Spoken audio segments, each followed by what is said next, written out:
Good day everyone. For today's recipe, these are the ingredients: all cream stick and lumpia wrapper. So, sa amin po ang lumpia wrapper is 50 pesos.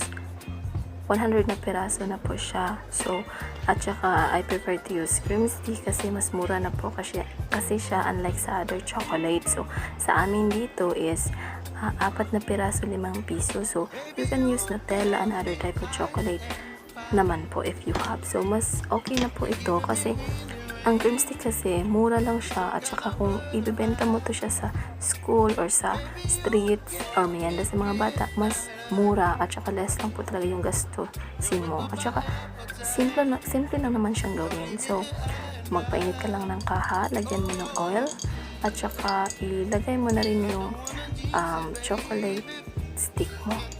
So, hintayin mo lang yan na maluto. So, it is better na lang gumawa ka ng snack sa loob ng bahay, no, homemade, unlike bumili ka sa labas. So, it is okay naman na bumili ka sa labas, pero not all the time. Paminsan-minsan lang. So, yun. Look at that. Diba? So, if kung brown na siya, turn it to another side. So, if golden brown na talaga, remove it from the pan. Use strainer para naman ma-strain yung mga oil niya. So, look at that. Very crunchy talaga niyan.